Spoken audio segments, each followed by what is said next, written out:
बिस्मिल्लाहिर्रहमानिर्रहीम। अस्सलाम वालेकुम। मैं हूं आबिद अज़ीज़। आज डॉक्टर एक्वेक जर्मनी की जिस होम्योपैथिक कम्बिनेशन को मैं डिस्क्राइब करूंगा उसका नाम है R23, जिसको R23 कहते हैं और आमतौर पर इसको 900 ड्रम के नाम से जाना जाता है।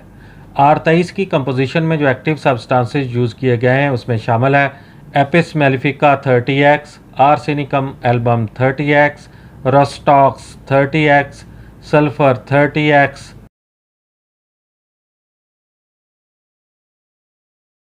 R23 का इस्तेमाल छाजन, दाद और चंबल की दवा के तौर पर किया जाता है, जिसमें नुमाया अलामात नए और पुराने अग्जिमा, शपाकी, महासे और गर्मी दाने, सर की खुश्की और सर के फोड़े फिंसी के लिए ख़ास तौर पर R23 का इस्तेमाल मुफीद होता है।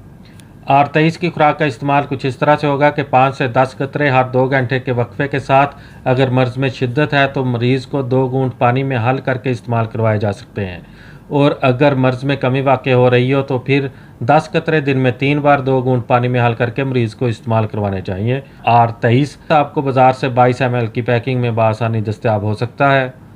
उम्मीद करता हूँ कि यह वीडियो आपको अच्छी लगी होगी। अगर वीडियो अच्छी लगी है तो इसको लाइक कर दें। अगर आप मज़ीद होम्योपैथिक मेडिसिन के बारे में इंफॉर्मेशन हासिल करना चाहते हैं तो मेरी रिक्वेस्ट है कि इस चैनल को सब्सक्राइब कर लें। नेक्स्ट वीडियो तक मुझे दें इजाज़त। अल्लाह हाफिज़।